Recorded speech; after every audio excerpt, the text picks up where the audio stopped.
Welcome back to the podcast. I'm Audrey Rinlisbacher, author of The Mission Driven Life, founder of The Mission Driven Mom, and so excited for you to join me today. This is a pushback to a recent kind of phenomena that's going around social media.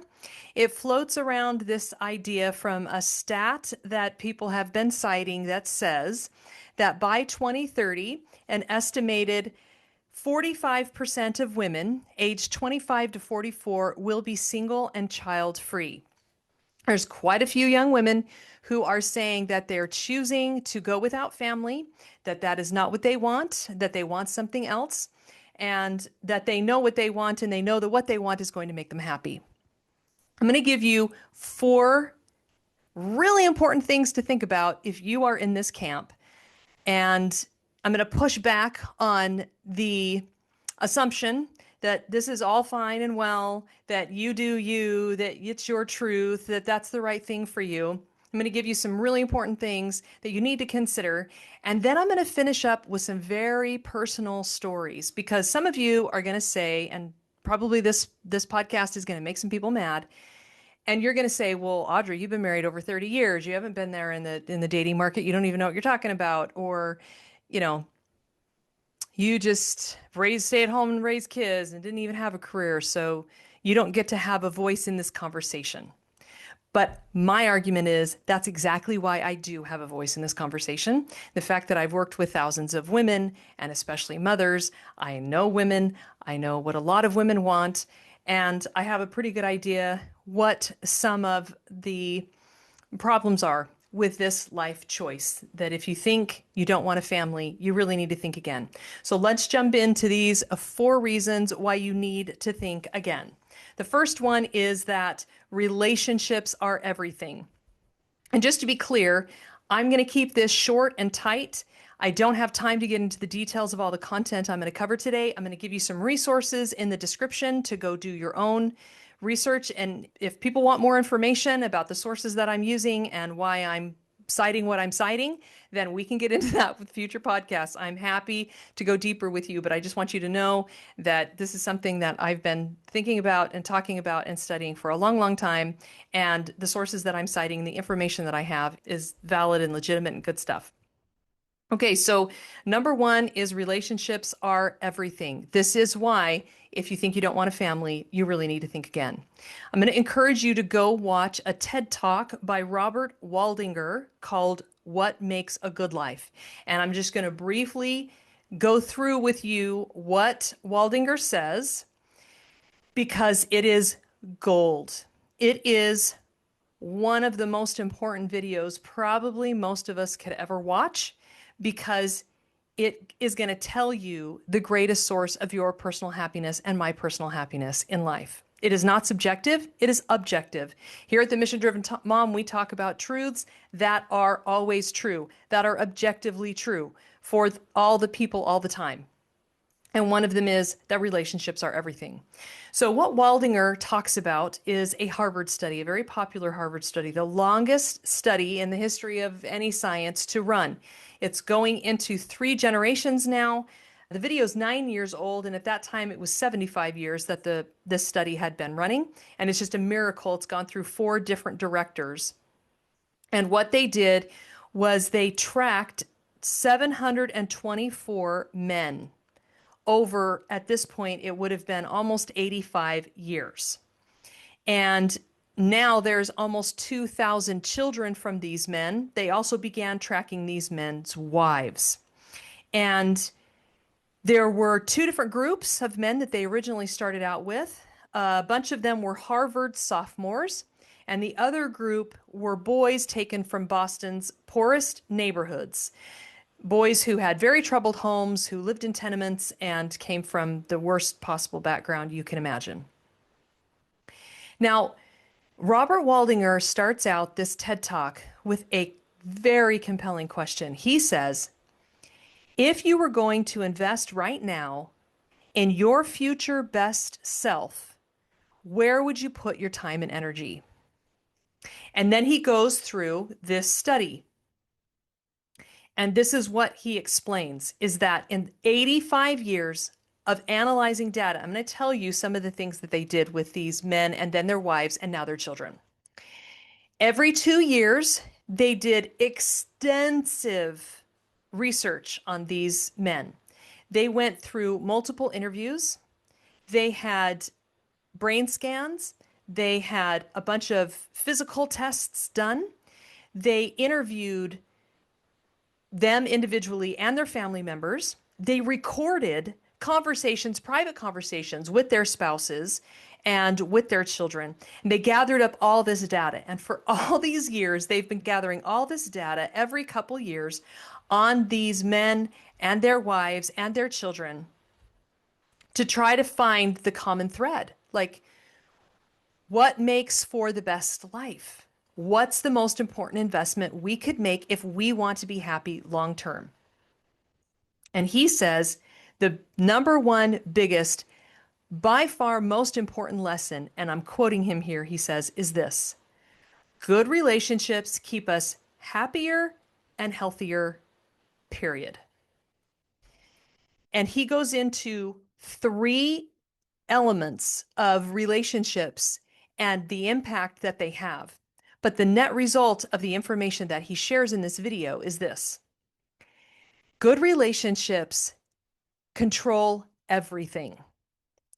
So they determine your physical health, they determine how long you live, they even determine mental health.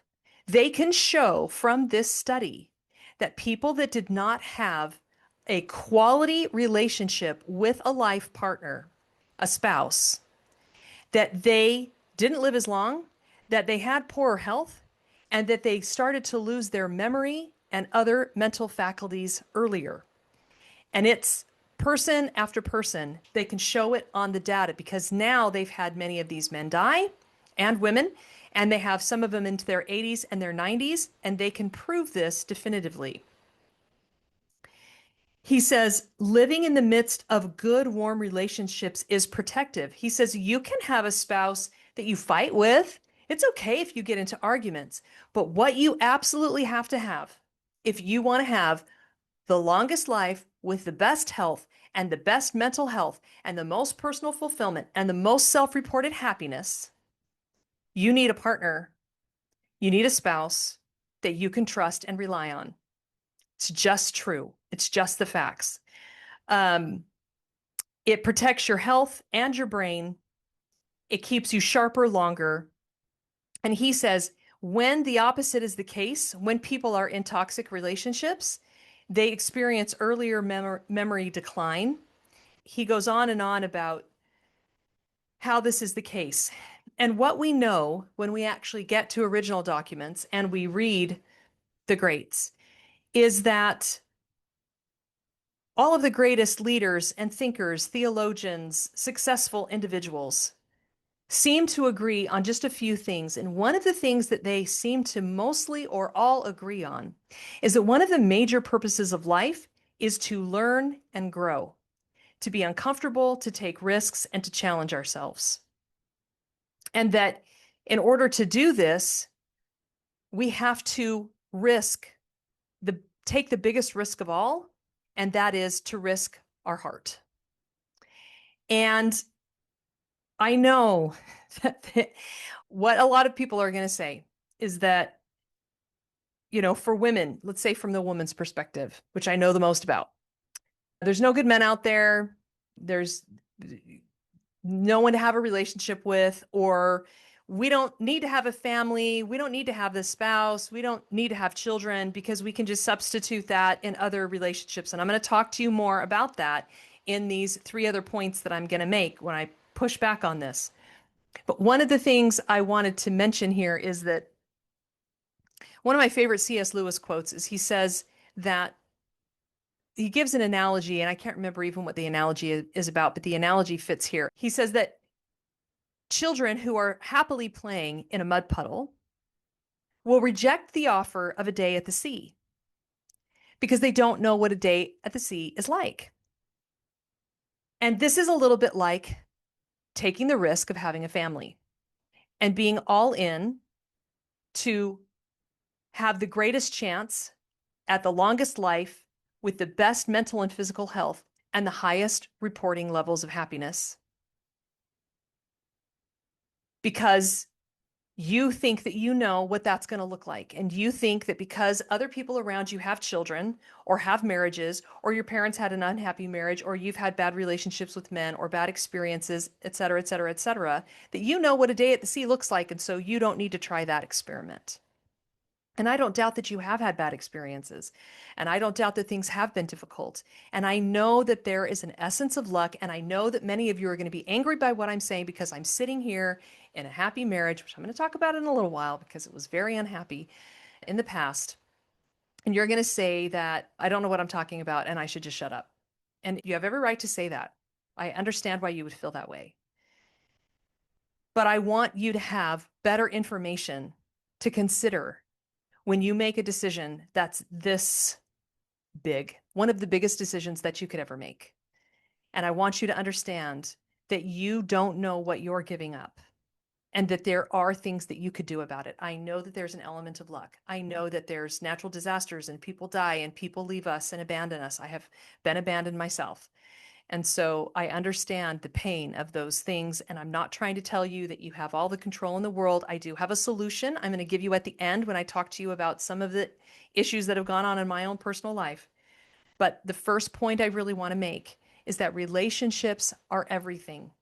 And for those of you who feel like that you don't want to be parents because your relationship with your parents was awful, or because you don't think that you would be a good parent and you have a lot of fear, or whatever all those issues are, one of my favorite things is something that Dr. Laura, she's been off the air for a long time. You know, it kind of dates me. I don't know who used to listen to her. But one of the things that she used to say that I thought was super helpful was that we all have two chances at a parent-child relationship. We have the chance with our parents and we have the chance with our children. And I think you might find, if you decide to take a risk and allow yourself to experience parenthood, that you might be able to level up and have the kind of parent-child relationship you've always wanted to have, and to experience a lot of healing from your experience with your parents by making it better for your children. Okay, that's the first point. Number two, the feminist movement didn't make us happier. I've got a lot of quotes here that I could read to you. It's pretty indisputable. A Yale Law study said, by many objective measures, the lives of women in the United States have improved over the past 35 years, yet we show that measures of subjective well-being indicate that women's happiness has declined both absolutely and relative to men.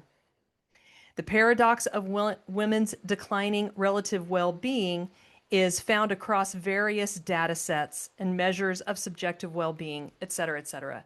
Another one from the National Library of Medicine says, despite substantial advances in women's social and economic status over the past 50 years, their well-being relative to men has declined.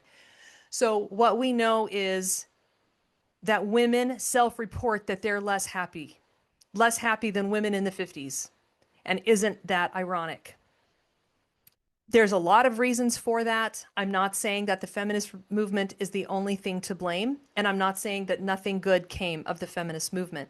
But I've got a lot of books I could read to you that push back on this commitment to the feminist movement. I'm going to start with one. I'm going to read you just a couple things to get the conversation going. This is probably going to make you mad, but it's really actually the case. Those who have done their due diligence and done their research know that this is the case. This is Carrie Gress. The woman's question was and still remains a question about the vulnerability of women. Motherhood makes women vulnerable. Our weakness is locked up in our fertility, our hormones, our bodily cycles, and all the functions required to give life to another. This vulnerability is what women have been struggling against since the beginning of time. Feminists have embarked upon their own twofold approach to mitigating this vulnerability. And Gress is one of many researchers that agree to the fact, and I've read some of the original writings, and so I know they're absolutely right, that the fundamental book that launched the feminist movement, second wave feminism in the 60s, was The Feminine Mystique. And Betty Friedan's only solution was you need a career. And so she has shouted that loud from the rooftops that the answer is for women to get a career. So we know this is the case. So Gress goes on. The first step is to help women become more like men, independent and unconstrained by nature. The second is to end the patriarchy. So then she goes on. It says, all too often, women heap guilt on other women who question the feminist movement. And amen to that. She goes on. There are real problems at the core of feminism, most of which are unknown. And she, like so many others, say, look, there are certain areas of women's lives that are better than they were in the 60s. Could they have happened organically and in another way? Maybe. Maybe it didn't have to be that we told women to just go have a career and get a divorce in order to accomplish some progress in women's issues, because we had already been making progress without doing those things. So anyway, point is, there are problems that are unknown. This is Gress again. Unlike any other ism in the world today, feminism is one we aren't supposed to question. We're meant to embrace it with our whole hearts, because to do otherwise would be to betray ourselves as women, or so the argument goes. Yet feminism's failure at root is its misdiagnosis of what ails women. Feminists have worked hard to mitigate women's suffering, but by trying to eliminate our vulnerability, by making us cheap imitations of men, and by ignoring our womanhood. Setting off the wrong direction, the prescribed fix can't really fix anything. Instead, it has erased women one slow step at a time. This is Danielle Crittenden, What Our Mothers Didn't Tell Us. She got interested in the issue of feminism. She said, and this was 20 years ago that she wrote this book, but she says, I pulled 30 years worth of back issues of all these magazines, Mademoiselle, Glamour, Vogue, Red Book, Cosmopolitan, McCall's, from the stacks of the Library of Congress. It was partly from reading magazines like these that Betty Friedan, the author of The Feminist Mystique, had concluded in 1963 that the women of her generation felt unhappy and stifled. A huge social transformation had taken place between Friedan's day and mine. Had it made women any happier? If the truth about women can be found in the magazines they buy, then the answer was resoundingly no. In fact, these magazines portrayed my contemporaries as even more miserable and insecure, more thwarted and obsessed with men than the most depressed, lithium-popping suburban reader of the 1950s. The stats bear this out, and it hasn't gotten any better since she wrote this book 20 years ago. The feminist movement didn't make us happier. Why? It's a question worth exploring. It's something to really evaluate in yourself. When you're telling yourself you're just going to lean further into the feminist movement, you're just going to take the prescription at its face value and absolutely do what Betty Friedan said to do, and do only career and think that that's going to bring you fulfillment and happiness. I guess you could try it. You can say, well, we didn't do enough of it, so that's going to be the problem. This is something else that's really fascinating. In Cosmopolitan magazine, this is 1989. It said, it addressed the quote, man shortage. It actually had maps of places in the United States where men outnumbered the female population so that women could move there and try to find a husband. So in the 80s, women were complaining that there was no one to marry and there was no one out there. And I would push back, and I'll talk about this in just a minute, that there are reasons why women aren't happier, and they're telling themselves that men are the problem. Because the essence of the feminist movement, the very core and heart of it is men are the problem. Erase the patriarchy and ironically make women like men. And then they should be intimate like men. They should have relationships like men. They should dress like men. They should do all the things that men do. And that will make us happier. And it has not worked. I mean, I don't know why we're not looking around and saying, we're 60 years down this road. Why is it not working? And yet there's these young women, this huge part of the population, that's saying to themselves, let's try it more. Let's lean into it harder. Let's assume that this one little blip in time where we're trying to do this thing and ignoring what's happened cross-culturally for all time, Not that we should go back. And again, this is what people who push against the feminist movement always have to say. I hear them say it over and over and over again. I'm not saying women shouldn't have the vote. I'm not saying we shouldn't have moved in a direction. I'm not saying we should go back to exactly the way things were. I'm a business owner. I like being a business owner. Now, it is true that women were business owners in the past too. But the point being, number two, pushing back on this, I don't want a family. Well, part of the reason that you're doing this, whether or not you'll admit it, is because you don't understand the feminist movement well enough. You have not done your homework and researched it. You don't know that that's what was at the heart of it was the whole assertion. And you're doing what everyone in our culture is doing and telling yourself that feminism rocks, that women hold all the power, that men are the problem, that women are princesses, and that if there would just be enough good men, then I would marry, but they all suck, so I'm out. Okay, which leads us to number three way that I'm pushing back, and that is that personal growth, life meaning, and fulfillment depend on personal responsibility. Now, I didn't go pull it. You can go find it if you search it. There's a ton of really great Jordan Peterson, and it's not just Jordan Peterson, but he was the one that came to mind. And he says something that we just all know to be intuitively true, but we ignore it in ourselves because we want to be the outlier. Most people are not going to have their dream career. And even when they do, there's a threshold of satisfaction and a threshold of life meaning and fulfillment that can be met in a job. Why? Because personal relationships are where it's at, because they make all the difference. What Jordan Peterson does is layer this. So he says, okay, so since we know that most of us aren't going to find the dream career, and even when we do, it can't meet all of our needs and make us the ultimate happy, then what we need to do is take on as much personal responsibility as we humanly can. Because personal responsibility, and this is another piece of why women are saying that they know that this is what they want to do, that they don't want to have a family, is because they think that lack of responsibility is where happiness and fulfillment and contentment are to be found. Because the way is smooth, the way is simple. I have my coffee, I control my environment, and all of those things. And it is wonderful to feel independent. It's wonderful to be responsible just for yourself first. This goes back to Covey and the 7 habits that we have to be independent before we can be interdependent.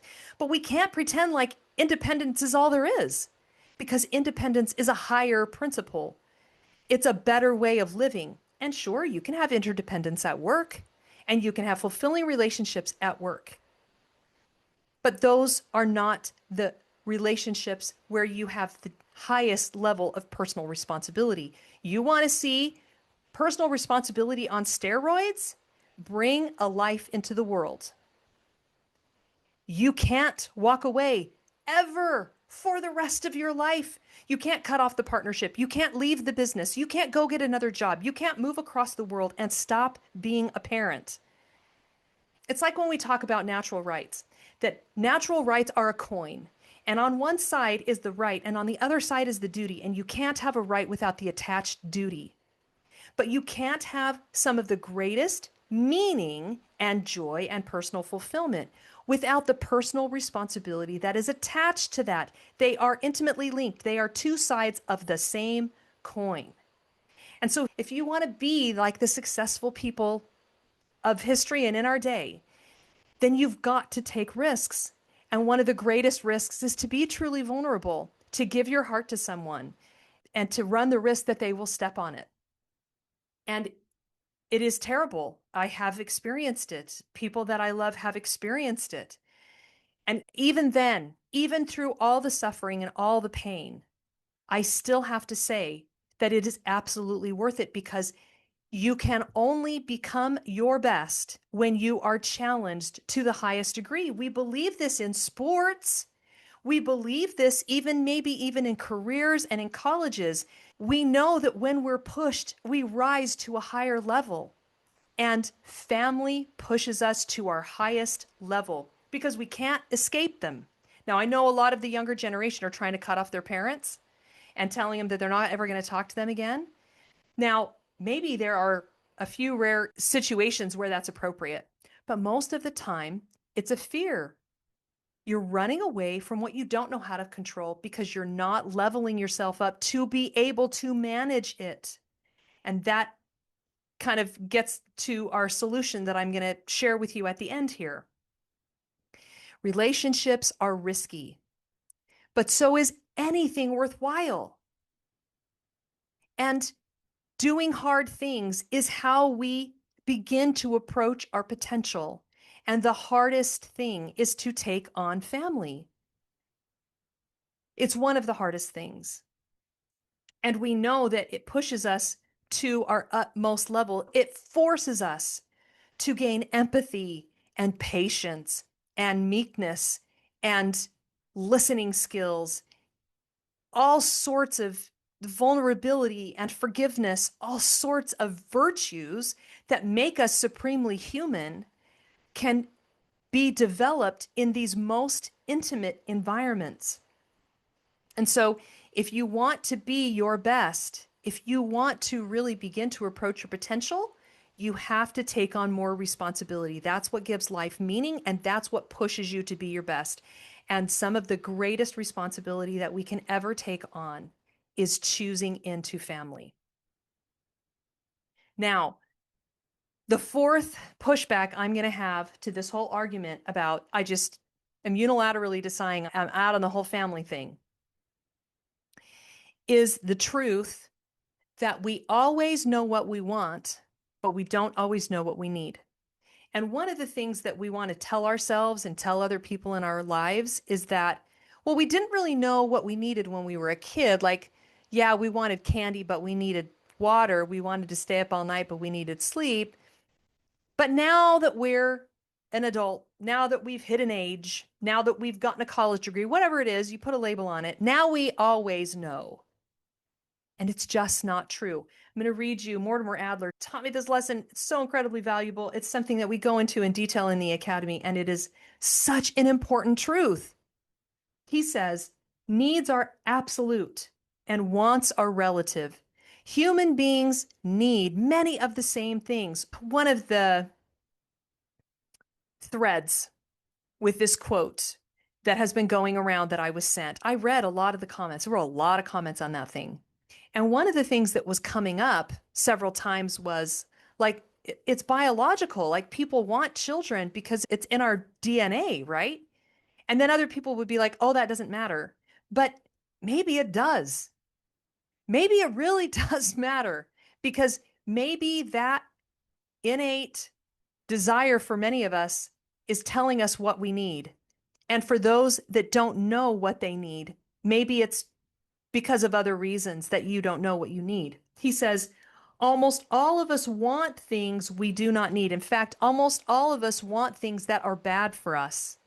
We want to eat all the chocolate. We want to drink all the alcohol. We want to have all the affairs. And those things are not good for us. I cannot believe how this concept of do what you want, live your dream life, listen to what you want, your truth, my truth. I just am floored at how it has taken off in our world. Like we're not grown-ups that understand that that's not true. Why are we lying to each other and to ourselves about the fact that we can have what we want and it's okay? We don't even believe it. We know that the people that are most successful are the most disciplined. They're the people that tell themselves no all the time because they give themselves what they need, not what they want. They give themselves exercise instead of 300 extra pounds because they know that's what they need. And they are the people that are the happiest, the most fulfilled, the most thriving because they go out there, they find out what they need, and they meet their real needs. They're not the people that try to always listen to their wants. And, we do this thing where we pat each other on the back and we say, well, you know what you want, and I know what I want, and we should go pursue what we want. It's a lie. We shouldn't all go pursue what we want. We should find out what human beings need, what makes them thrive, and we should do that. He goes on, we fail to want things that we do need. Needs are always right desires. There can be no wrong or misguided needs, as there are wrong or misguided wants. What we want may be something either rightly or wrongly desires, where anything we need is something rightly desired. Maybe we need to pursue family. Maybe we need to try at least to be in a fulfilling, meaningful relationship. This Harvard study sure says we do. And maybe we need to have children so that we can up-level our own character, so that we can be forced to develop things in ourselves that won't get developed otherwise, and we can begin to reach our potential and to see who we can become. Stephen Covey said, the way that we see the problem is the problem. And my suggestion here is that there are some women out there who are seeing the problem of men and of family the wrong way, and they don't have good information, and they're buying into the lies of our culture, and they don't understand where these fundamental concepts are coming from that they are latching onto and believing and acting out in their real lives. And it's making them and other people unhappy. And I know, girls, that you feel content because there's no agitators in your life. I know it feels good to walk into your own apartment or home that you control, but it won't last forever. And maybe you're the outlier. Maybe you will die alone and you're fine with that, and that's the happiest life you could have. But if that's true, you are one in a million, because that is not true of humanity. Dag Hammarskjöld, I think is how you say it, said this: it is more noble to give yourself completely to one individual than to labor diligently for the salvation of the masses. Now, I know at the Mission Driven Mom, we talk all about living a mission driven life and being a servant leader and giving yourselves in the community, but you can't do that well until you've given yourselves to the people closest to you first. You've given yourself to God, and you have worked to become the best person you can be. Now, it's time for me to share at least one solution. I have not addressed all the women out there that are longing for this and can't find it. But if you are them, if you're not the one that's just rejecting family outright and needed to hear some of this pushback so that you would have better conversations with yourself and with your loved ones, or with the people that are part of the conversation of your life decisions, or maybe there's nobody, maybe you just need to have better conversations with yourself, then that's my pushback for you. But for all the other women who wish that they had a really loving relationship and could have children and are longing for that, my solution remains the same. But before I do that, I want to get really vulnerable with you, and I want to share some very personal things so that you have context that what I'm saying, I mean it because I'm a product of it, because me and my family have been through it. Okay. First of all, I'm about to have my 32nd wedding anniversary, and my marriage has been riddled with difficulty. I knew going in that my husband had a pornography issue, and it turned out not to be just pornography. And I can say that openly because he says it openly. And he is now recovered and sober, and our relationship is better than it's ever been, only because we waded through the crap. Because I spent so many years struggling to learn how to forgive, how to work with him and not make him the bad guy, not make him the devil, to not horribilize him, and to instead see the good in him and affirm him and try to work with him, along with many other things, parenting together, business failures, major financial setbacks, major issues with children, extended family, deaths, all of the things that we have had to hold hands and try to navigate together. And it has been so hard so many times. And I'm not saying that any of you that are divorced maybe you couldn't have done that. We had to both want it. And I'm going to say that wanting is the number one thing. You need someone who wants to partner with you and who wants to figure it out. I get that. And I have so much empathy for those of you who have tried and tried and haven't been able to find someone that you can give your heart to. So I don't understand in the sense that I didn't spend a lot of years alone, but I do understand in the sense that I have had to wade through a difficult relationship and a difficult marriage in order to come out on the other side happy and closer than ever and united. Because why? Because of what's at the very heart of everything that I do, and that is searching hard for those truths, those relationship principles, and both of us working hard to live them, the recovery principles, all of those things. Here's the second thing that I want to share. I have two incredible sons. Now, they are far from perfect, and they are not the only ones. I also have close nephews, close family members, family friends, and they are, many of them, in a very similar circumstance. My boys are far from perfect, but they were head over heels for their wives. They gave their whole hearts to them. They did everything they knew to do. In fact, they told their wives, we're never even going to say the word divorce. When things got rough, they read books. They went to their parents. They went to therapy and they begged their wives to go. In the instances of my sons and many other situations I know about personally, it was the women that walked away. It was the women who said, marriage is super hard and I don't want to change and I'm unwilling to go to therapy and I'm unwilling to look at myself. So I know there's good men out there.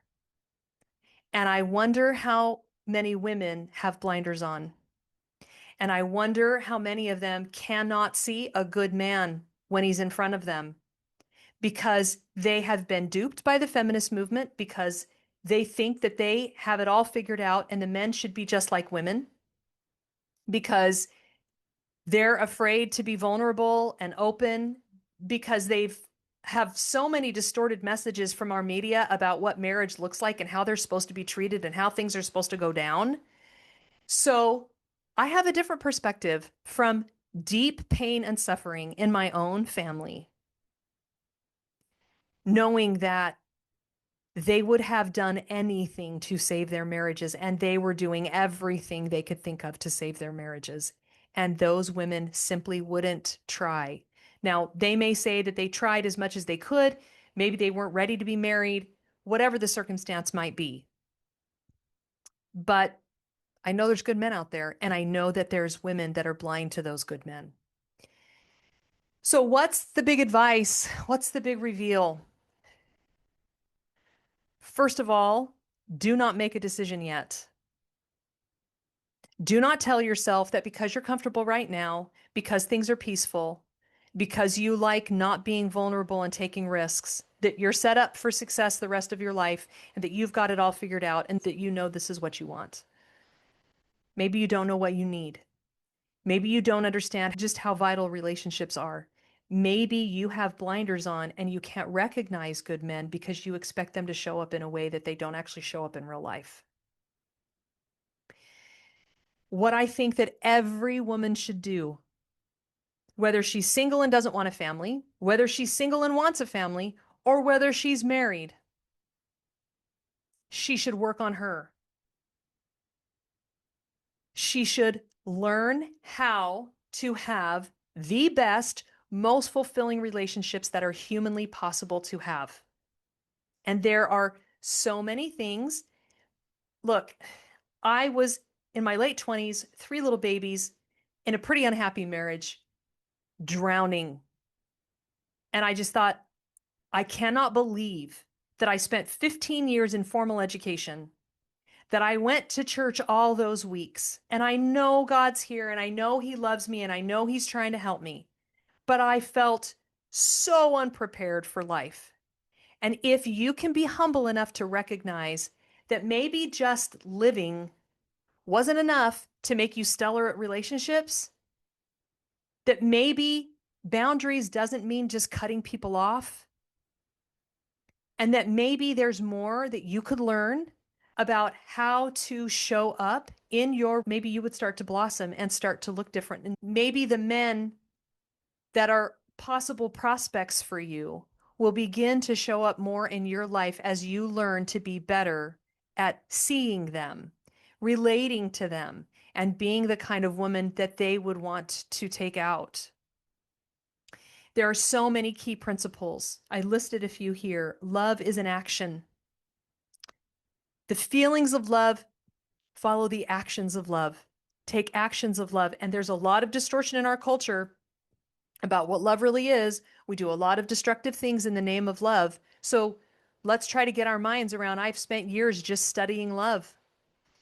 Boundaries is about teaching others how to treat us properly. It is not about cutting them off. It's not about just saying no. It's not about licking our wounds. It is about teaching others. It's an active activity that we choose into. Sacrificing makes more of us. As we lose ourselves, we find ourselves. Forgiveness is a choice. We must tell ourselves and others the truth. A victim mindset keeps us stuck. Comparison is the thief of joy. There are many other relationship principles I could go over with you here, but it is vital. Going back to my first pushback, and that is relationships are everything. You cannot be too good at them. You can only grow. And it starts with your relationship with yourself and your submission to truths higher than yourself. I believe there's a God that's the source of those truths. If you're not ready to say that, that's fine. But you don't get to make up the rules of human life. You don't get to just butt up against society and traditions that have worked for millennia and pretend like you've got a better plan. You don't want to feel at the mercy of others. I get it. You don't want to take risks. You're scared. I get it. You've had bad experiences. You've been treated poorly. I get it. But if you work on you, you don't know what could happen. You don't know how life could be better. You don't know how you could change. You don't know how you could take blinders off, how you could see people differently, who you might begin to be attracted to that was not even on the table for you in the past. You just don't know. You don't know how that your marriage could begin to really heal and be beautiful and blossom. You don't know until you get serious, and it starts with humility. All progress begins with humility. It is the first beatitude that Jesus taught. Blessed are the poor in spirit. Because until you stop pretending like you have all the answers and you have it all figured out, you can't make any progress at all. And as beautiful as your life may look right in this moment, it won't stay like that forever. And you will become lonely. The Surgeon General of the US has declared a loneliness epidemic, has gone around the country, has brainstormed with some of the greatest world leaders to try to figure out what are we going to do about the loneliness epidemic? And this loneliness leads to poor physical health, poor mental health, poor life satisfaction, poor job performance, poor finances, all of the things. Because we are social beings that need each other, and relationships are everything. So please think about what I've shared today, and think about maybe there's a little bit of pride in there. Maybe you're pushing back because you are scared, or because you are ignorant, or because you don't really understand what feminism really did and what it really is, or what your needs really are and how you really need to meet them, or who you could become were you to actively engage in more meaningful, deeper relationships where you have to really give everything. So, those are my words for you today. I hope that it was helpful for someone out there. I know some of you are going to be mad, and we're going to hear about that in the comments. But if you have any takeaways, I'd also love to hear those. What's your experience with this statistic? Do you think it's true that 45% of women are going to be single and child-free? And what do you think about it? I would love to hear from you about this phenomena that we're seeing unfold before our eyes. If you would like to know more about what we do at the Mission Driven Mom, you can head over there to themissiondrivenmom.com and grab 3 chapters, the first 3 chapters of my book, The Mission Driven Life. Discover and fulfill your unique contribution to the world, and maybe begin to embark on your own mission-driven life and mission-driven journey. Thank you so much for joining me and listening to the end, and I will see you next time.